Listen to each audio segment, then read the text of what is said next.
gue Irfa, dan ini pengalaman horor gue. Waktu itu gue ngekos bareng temen gue. Kebetulan kita ngekos bareng karena jam kerja kita beda. Jadi jam kerja gue itu pagi, jam 6 pagi, live gitu. Dan gue baru pulang sekitar jam 12. Kalau temen gue kebalikan, dia itu justru jam 12 malam itu baru berangkat dan pulang lagi jam 5 pagi, jam 5 sore. Jadi kita tuh jarang ketemu lah, paling gak selisipan pun kalau gue pulang dia berangkat atau sebaliknya. Jadi suatu hari gue pulang sekitar jam 12, temen gue itu lagi siap-siap mau berangkat ke kantor. Akhirnya gue mandi, terus gue kasih tahu Denah kosan gue dulu ya. Kosan gue tuh kayak bentuknya kayak kontrakan. Jadi ruang tengah, abis itu kamar. Nah, kamar batas ke belakang itu, belakangnya tuh dapur. Nah itu tuh ada pintu batas ke dapur. Nah di dalam dapur itu ada kamar mandi. Jadi kalau kita ke kamar mandi kita harus ngelewatin dapur dan itu ada pintu. Terus gue kasih bayangan dulu kalau pintu antara kamar dan dapur gue itu harus selalu dikunci. Kuncinya tuh berupa kayak kunci slot gitu, cuma dia agak sedang lah, agak gede gitu, agak gede, nggak gede-gede banget sih, sedang, dan itu kokoh. Jadi itu tuh kalau misalnya mau ngunci atau mau buka, kita tuh harus dorong pakai badan atau pakai dengkul untuk biar itu lancar kebuka. Kalau enggak dia nggak akan kebuka. Dan kalaupun itu misalnya dijebol, didorong itu agak sulit karena itu tuh di pakunya tuh di mur gitu. Jadi agak sulit untuk ngerusak itu dengan cara dobrak. Mungkin kalau dicongkel dari posisi dalam kamar, dicongkel gitu pakunya itu masih mungkin, tapi kalau didobrak dari dapur itu agak sulit. Nah, kenapa gue ceritain ini? Karena ini akan berpengaruh ke cerita gue. Jadi pas gue lagi mandi, temen gue siap-siap itu, temen gue itu mau berangkat ceritanya, mau berangkat, dia pamit lah sama gue, gue jalan duluan ya, oke, ya hati-hati. Tuh gue denger nih bunyi ceklek gitu kan, terus gue ngebatin itu temen gue ngunciin gue bukan ya. Tapi sayangnya gue saat itu gak gue teriakin atau gak gue panggil temen gue. Jadi gue asik aja mandi gitu kan, karena gue buru-buru mandi biar gue cepet tidur gitu. Terus abis itu gak lama gue mendengar bunyi pintu depan kekunci. Jadi kita masing-masing punya satu kunci, dan kita tuh gak pernah ngebiarin kunci itu ngegantung biar bisa saling ngunci gitulah. Jadi temen gue berangkat, dikunci lah tuh pintu depan, ceklek, gue denger jelas banget. Habis itu dia pergi. Yang dari tadi di bayangan gue adalah itu tadi yang pertama dia kunci, apakah kunci dapur apa enggak? Kayaknya enggak deh, karena posisinya dia tuh habis negor gue kan, gue jalan ya, oke, iya hati-hati. Terus bunyi ceklek gitu kan. Udah akhirnya gue cepet-cepet mandi. Selesai mandi itu mungkin sekitar jam 1-an ya, setengah 1 ya mungkin, kayak belum jam 1, masih jam 12 tadi gue pulang. Terus pas gue keluar kamar mandi mau masuk kamar, cuma satu-satunya akses dari dapur keluar itu melalui pintu itu. Jadi pas gue dorong pintunya, kekunci. Gue gedor kan, bi temen gue panggil, terus kok gak nyaut kan, woi tolong, ini kunci, gue dikunci. Gue teriak-teriak gitu ya. Itu posisinya emang udah jam 1 malam, jadi gak ada orang yang denger sama sekali. Dan itu tuh posisinya tuh agak agak ke dalam gitu, dari kiri kanan, tetangga kiri kanan mungkin kayaknya agak sulit untuk ngedenger suara gue gitu. Gue gedor nggak kebuka juga. Gue coba dobrak, berusaha gue pakai tenaga gue nggak bisa. Gue congkel pakai sendok-sendok yang ada di dapur, garpu sampai pisau patah gara-gara gue congkel. Memang itu udah nggak mungkin logikanya, karena posisinya itu slot itu cukup kuat banget gitu. Kalau nggak pakai tenaga dibongkar dari luar tuh kayak nggak mungkin gitu. Terus gue berusaha kan, tolong gue teriak, karena hari itu gue harus bangun jam 6 pagi, gue harus berangkat karena gue harus live. Posisi handphone gue ada di dalam kamar lagi dicas, yang tidak memungkinkan tuh gue nelfon. Udah kan gue gedor-gedor, nggak ada yang nggak gubriskan. Ada kali tuh setengah jam gue teriak-teriak, tapi nggak ada yang ngedenger gue, nggak ada yang bisa bantuin gue. Sampai akhirnya gue capek, gue duduk, gue jongkok tuh di situ. Tiba-tiba gue denger suara langkah kaki, tak gitu kan, di ubin. Langkah kaki di ubin kayak ada orang gitu. Gue berasa banget itu orang. Terus gue panggil, Bi. Gue ketok-ketok lagi, tolong Bi, kekunci gue. Gak ada suara. Kok gak ada suara ya? Oh, gue salah denger kali. Gue diem kan, gue gimana caranya ini, gue teriak gak bisa.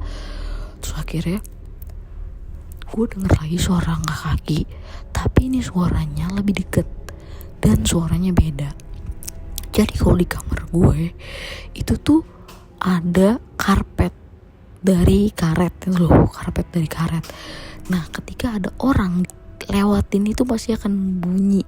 Gimana sih langkah itu kan sama sekali gak ada suara apa-apa, cuma ada suara gue diem, otomatis gue mendengar jelas kalau itu langkah kaki di atas karet loh. Terus gue bilang, ini ada orang nih. Gue masih positive thinking kan. Gue gedor, tolong. Terus nggak mendekat juga. Gue berusaha untuk nyari celah-celah bawah pintu, tapi nggak bisa. Gue berusaha untuk masukin si pisau-pisau itu untuk biar ada orang yang tahu gue tuh ada di dalam gitu kan. Tapi nggak ada respon dan gue tuh nggak ngeliat ada bayangan sama sekali. Terus gue diem kan, sambil gue ngedeketin kuping gue ke pintu. Gue dengerin bunyi suara langkah kaki lagi, tak, itu makin deket. Gue sampai mundur saking gue takutnya. Lah ini siapa? Karena suara langkah kakinya tuh kayak berat, tapi gue coba ngintip dari bawah, itu sama sekali nggak ada bayangan. Terus dia ngejauh lagi, tak. Woi siapa? Gue teriak, gak ada suara. Diem tuh sekitar 3 menit tanah diem. Tiba-tiba bunyi suaranya kencang, dek, kayak ngelangkah nyamperin lagi gitu. Gue merinding asli. Gue sampai bilang tolong, gue bilang gitu. Terus dia ngejauh kan, dek, itu tadinya masih di karpet, terus tiba-tiba itu ke ubin, jadi kayak menjauh gitu, suaranya pelan banget gitu. Terus gue bilang tolong, siapapun yang ada di situ, gue minta tolong, gue harus kerja, gue minta tolong, gue nggak bisa dikurung di sini, tolongin gue, please tolongin.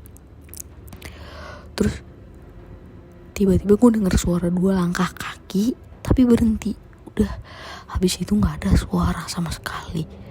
Gue mikir nih gimana caranya gitu kan. Gue gak bisa minta tolong, semua tuh ketutup, gak ada ventilasi atau gak ada jendela sama sekali di situ.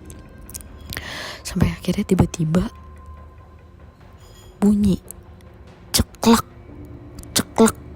2 kali, kayak pintu slot itu kebuka.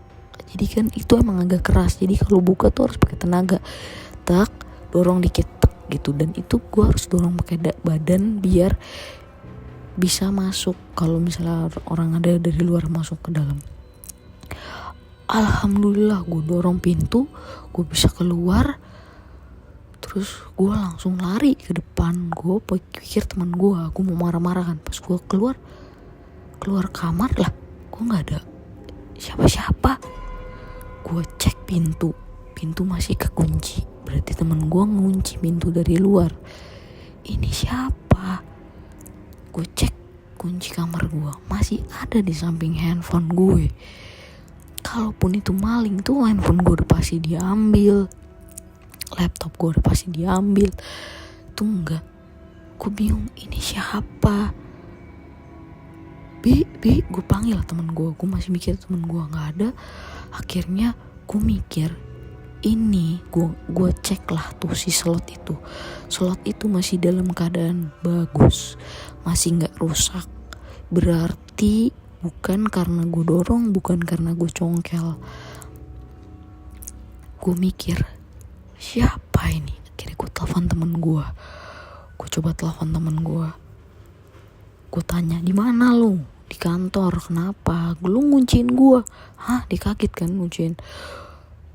Kesini lo sekarang. Gue udah gak bisa ngomong lagi. Gue udah gemeteran. Gue udah deg-degan. Gue takut orang yang entah siapa yang nolongin gue tiba-tiba nongol kan. Akhirnya gue beres-beres baju dan seragam gue. Tiba-tiba temen gue datang. Temen gue bilang, lu bohong ya sama gue? Lu bohongin gue ya? Gue juga marah sama dia. Lu ngapain ngunciin gue? Kita tuh berdua teriak-teriakan gitu. Lu kalau lu dikunci kenapa lu bisa nelfon gue? Kan handphone lu ada di luar. Kalau nggak ada yang bukain, gue nggak mungkin bisa keluar. Terus dia bilang, siapa yang bukain? Terus tiba-tiba kita berdua diem kan. Kita merasa satu kejanggalan. Siapa yang bukain pintu gue itu? Akhirnya yuk kita cabut aja, yuk kita ngobrol di luar aja. Cabut, dah gue bawa barang-barang gue, baju gue buat nginep. Dia juga bawa bajunya buat nginep. Terus kita cabut. Udah sejak hari itu kita nggak pernah datang malam-malam ke situ. Kita datang selalu siang. Dan sebulan kemudian kita cabut dari situ. Kita nggak ngekos lagi di situ. Sumpah itu adalah pengalaman yang paling gue ingat sekali. Gue horor, mistis, karena gue merasa di dalam situ itu nuansanya emang kamar itu memang gak enak banget hawanya. Jadi emang kita juga nggak betah sebenarnya di situ. Cuma karena murah kita tempatin di situ, dan karena kita juga istirahat juga cuma sebentar di situ gitu kan. Sampai akhirnya gue ketakutan, kita nggak mau tinggal di situ lagi gitu. Masih misteri siapa yang buka kunci itu, dan itu suara langkah kaki siapa gitu. Kalau itu maling pasti akan ngambil barang-barang gue. Kalau itu orang, dari mana dia bisa masuk pintu, sedangkan pas keluar gue dari pintu itu kebuka sampai gue keluar itu cepet banget. Gue langsung itu kebuka, langsung keluar. Kalau emang itu orang, gue pasti bisa nangkep orangnya ada di mana. Oke, sekian itu aja cerita gue. Terima kasih.